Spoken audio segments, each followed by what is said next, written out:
मेरे साथ इस समय एक्सक्लूसिवली बातचीत करने के लिए मौजूद हैं केंद्रीय मंत्री पीयूष गोयल। पीयूष जी, अभिनंदन है आपका न्यूज 18 पर।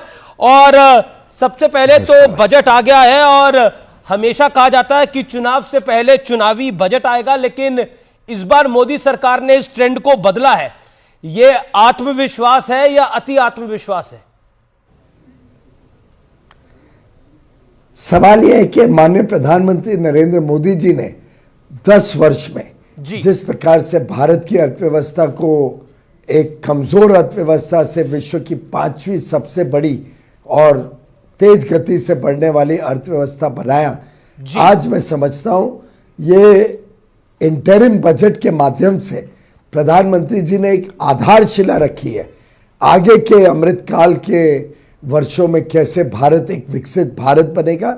आत्मविश्वास तो हमारा है और आत्मविश्वास बड़ा मजबूत है कि भारत के लोग 140 करोड़ भारतवासियों के संयुक्त प्रयास से हर गरीब, हर महिला, हर युवा, हर किसान के सबके प्रयास से जो देश में तेज गति से विकास होने जा रहा है, भारत को कोई रोक नहीं सकता। अब भारत सही दिशा में चल रहा है और भारत आगे चल के विश्व को सही दिशा में लेके जाएगा। यह बजट महत्वपूर्ण इसलिए भी है क्योंकि यह राम मंदिर बनने के बाद पहला बजट आया है। तो न्यूज 18 के दर्शक जरूर जानना चाहेंगे कि इस बार आम आदमी के लिए आपकी राय में खास क्या है। हालांकि ये इंटरिम बजट है, इसे वोट ऑन अकाउंट भी कहा जाता है, लेकिन आम आदमी के लिए राहत वाली बात क्या है? क्योंकि मिडिल क्लास को लग रहा है कि एक बार फिर उनकी उम्मीद भरी आंखों में उम्मीद ही दिखी, मिला कुछ नहीं। आमिर जी, ये बहुत घिसे पिटे पुराने वाक्य हो गए हैं। वास्तव में तो ये इंटरिम बजट है, आपने सही कहा। पूरा बजट तो जुलाई में पेश होगा, लेकिन उसके बावजूद आप सोचिए कि माननीय वित्त मंत्री ने किस प्रकार से आगे का जो दिशा दिखाई है। इसमें 2 करोड़ मध्यम वर्गीय परिवारों के लिए घर की बात रखी गई है। किस प्रकार से जो करदाता हैं उनको पुरानी मुसीबतों से राहत दिलाने के लिए पुराने केस वगैरह खत्म करने से 1 करोड़ करदाताओं को राहत की बात बताई गई है। किस प्रकार से माननीय वित्त मंत्री जी ने 3 करोड़ लखपति दीदियों बनाने की बात रखी है। माननीय वित्त मंत्री ने जो पर्यटन के ऊपर विशेष ध्यान देने की बात बताई है, उससे युवाओं को, महिलाओं को, गरीबों को नए अवसर किस प्रकार से बड़े मात्रा में मिल सकते हैं। क्योंकि आप जानते हैं पर्यटन एक ऐसा क्षेत्र है जो नौकरियां और काम के अवसर बड़े पैमाने पर देता है। और सबसे बड़ी बात तो जो निवेश हो रहा है भारत में, डोमेस्टिक निवेश भी घरेलू और विदेशी निवेश भी, और उसके अंतर्गत जो आधारभूत सुविधाएं इंफ्रास्ट्रक्चर पे केंद्र सरकार 11,11,000 करोड़ रुपए केंद्र सरकार खर्चेगी, राज्य सरकार और निजी और विदेशी निवेश अलग। अब ये सब पैसा जब खर्च होता है तो मध्यम वर्ग, छोटे व्यापारी, उद्योग से जुड़े हुए पूरा इकोसिस्टम, सर्विस सेक्टर, इन सबको लाभ होता है। तो एक प्रकार से ये एक ऐसा बजट है जिसने किसी को भी पीछे नहीं छोड़ा। इसने गरीबों का भी कल्याण किया, इसने युवाओं को एक नए अवसरों का भरमार दिया। नारी शक्ति इस देश की विकास यात्रा का नेतृत्व करेगी, इसका स्पष्ट संदेश दिया। और अन्नदाताओं के भविष्य को कैसे उज्जवल बनाया जाएगा, उसका भी संदेशा लेके आया है ये बजट। मैं वित्त मंत्री और सम्मान्य प्रधानमंत्री नरेंद्र मोदी जी को तहे दिल से बधाई देना चाहता हूं इस बढ़िया बजट के। आपकी सरकार का टारगेट है कि 2047 तक, 2047 तक विकसित राष्ट्र बने भारत, लेकिन विपक्ष कह रहा है कि सरकार सिर्फ एक दावा कर रही है, खाचा बना के नहीं दे रही है और जमीन में कुछ नहीं दिख रहा है। विपक्ष के आरोपों को अगर हम अलग भी करें तो क्या आपको लगता है कि 2047 के लिए जो 2024 में होना चाहिए था वो सब कुछ हो रहा है? क्योंकि अभी भी कई पायदानों पर बहुत सारे सवाल खड़े हो रहे हैं। आमिर जी, विपक्ष की एक समस्या है कि उनको टीवी पे आके आलोचना करनी पड़ती है, पर जब हमसे प्राइवेटली बात करते हैं पार्लियामेंट में तो हक्के बक्के बैठे हुए हैं। उनको दिख नहीं रहा है कि हम आलोचना किस चीज पर करें। अब आप कल का माननीय राष्ट्रपति जी का अभिभाषण देखिए, उन्होंने एक प्रकार से जो प्रधानमंत्री नरेंद्र मोदी जी का कार्यकाल रहा है उसका एक ब्यौरा देश के समक्ष रखा। ऐसा कोई क्षेत्र नहीं है, ऐसा कोई वर्ग नहीं है, ऐसा कोई व्यक्ति नहीं है जिसके जीवन में परिवर्तन ना आया हो। जो रिफॉर्म, ट्रांसफॉर्म और परफॉर्म की बात लेके ये सरकार ने काम किया है, इसकी झलक तो जमीन पे नुक्कड़ नुक्कड़ कोने कोने पे देखने को मिलती है जी। चाहे वो किसानों के जीवन की बात देख लो, हर किसान का हर वर्ग। वित्त मंत्री जी ने बताया कि एमएसपी की खरीद 2.5 गुनी की गई है प्रधानमंत्री जी के, मोदी जी के कार्यकाल में।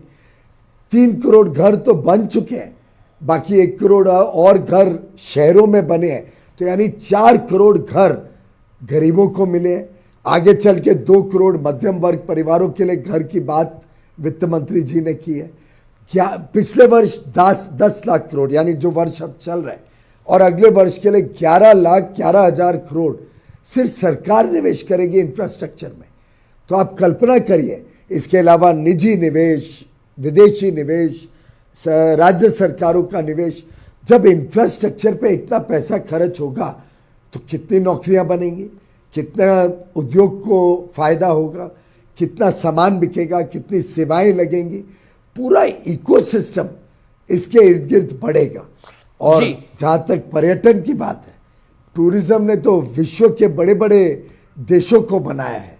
अब भारत भी टूरिज्म में बड़ी छलांग लगाएगा और इसका सीधा लाभ हमारे युवा युवतियों को, हमारी बहनों को मिलेगा। मैं समझता हूं जिस प्रकार से एक बड़ी कमजोर अर्थव्यवस्था, विश्व की 5 कमजोर अर्थव्यवस्थाओं में से एक 2014 में भारत था, जब महंगाई डबल डिजिट में थी, ब्याज के दर बड़े ऊंचे थे, वित्तीय घाटा बहुत था और विकास की दर गिरती जा रही थी। वहां से लेके ये जो कार्यकाल, ये जो प्रवाह रहा है 10 वर्षों का, जिसने भारत को विश्व की 5वीं सबसे बड़ी अर्थव्यवस्था बनाया, एक बड़े स्ट्रॉन्ग मैक्रो फंडामेंटल्स के साथ आज हम तैयार हैं अमृत काल में विकसित भारत बनाने के लिए। आपने विकसित भारत की बात करी, लेकिन कॉर्पोरेट टैक्स को घटाकर 22% कर दिया गया है। ये एक तरह से जो आपकी सरकार पर बार बार विपक्ष आरोप लगाता है कि अमीरों की सरकार है, उस आरोप को आप कैसे देखते हैं, क्योंकि you are a commerce minister also? Piyush ji, बड़ा दुर्भाग्य है कि विपक्ष इतनी बड़ी बेसिक बात नहीं समझता है कि जब कॉर्पोरेट टैक्स कम होता है तो उससे निवेश और ज़्यादा बड़े पैमाने पे आता है। निवेश आता है तो उतनी ज़्यादा नौकरियां मिलती है, उतने ज़्यादा युवा युवतियों को काम करने का साधन बनता है। भारत एक औद्योगिक ताकत के रूप में उभरता है। हम निर्यात भी कर पाते हैं, भारत की ज़रूरतों को भी पूरा कर पाते हैं, और साथ ही साथ जो पैसा बचता है कॉर्पोरेट का, वो पैसा फिर निवेश होता है ग्रोथ और एक्सपेंशन और डाइवर्सिफिकेशन में, जिससे देश की आर्थिक व्यवस्थाएं सुधरती है और अर्थव्यवस्था आगे बढ़ती है। जी। तो ये बड़ा एलिमेंट्री है कि lower taxes result in higher collection, और निर्मला जी ने इसका प्रमाण भी दिया। GST collection all time high पे है। पिछले महीने का ही देख लो, 1,74,75,000 करोड़ जीएसटी, आज तक का सेकेंड हाईएस्ट जीएसटी कलेक्शन। इस बात का प्रमाण है कि विश्व में इतनी गंभीर समस्याएं हैं, बड़े बड़े विकसित देश तकलीफ में या जीरो ग्रोथ या नेगेटिव ग्रोथ में, और भारत तेज गति से बढ़ते हैं। लेकिन मेरा एक आपसे ये जो महत्वपूर्ण सवाल है कि आप तो पीठ ठोक रहे हैं अपनी बजट के ऊपर, लेकिन विपक्ष के पसीने छूट रहे हैं ईडी से। हेमंत सोरेन गिरफ्तार हो गए। ये सवाल मैं आपसे ना पूछूं तो अन्याय होगा मेरे व्यूअर्स के साथ। क्या कहना चाहते हैं आप? ईडी विपक्ष को टारगेट कर रही है। Aamish ji, you reap what you sow. अगर आपने गलत काम किया है तो कभी ना कभी कानून के हाथ इतने मजबूत होते हैं, कानून की जिम्मेदारी होती है कि जो गलत काम हुआ है उस पर कार्रवाई हो। मैं समझता हूं कि कानूनी व्यवस्थाएं अपना काम कर रही हैं जी, हम अपना काम कर रहे हैं, हम देश की गरीबों की सेवा में जुटे हुए हैं, और साथ ही साथ हम सुशासन में विश्वास रखते हैं। प्रधानमंत्री मोदी जी ने हर बार कहा कि हमें एक भ्रष्टाचार मुक्त भारत बनाना है, हमें एक तुष्टीकरण मुक्त भारत बनाना है, हमें एक परिवारवाद मुक्त भारत बनाना है। और मैं समझता हूं हम अपने विकास के काम में जुटे हुए हैं। कानून अपना काम कर रही है, जिसने जो गलत काम किया उसकी सजा उन लोगों को भुगतनी पड़ेगी। जी चलिए, आपका बहुत बहुत शुक्रिया हमारे साथ जुड़ने के लिए। 5 तारीख को आपसे चौपाल में तो मुलाकात होगी ही। आपका बहुत बहुत अभिनंदन, आपका हमारे साथ जुड़ने के लिए। न्यूज़ 18 के माध्यम के साथ आपने करोड़ों दर्शकों से बात करी, आपका बहुत बहुत शुक्रिया। तो ये थे पीयूष गोयल, जिन्होंने बजट पे बात करी और कहा कि ये उम्मीदों का बजट है।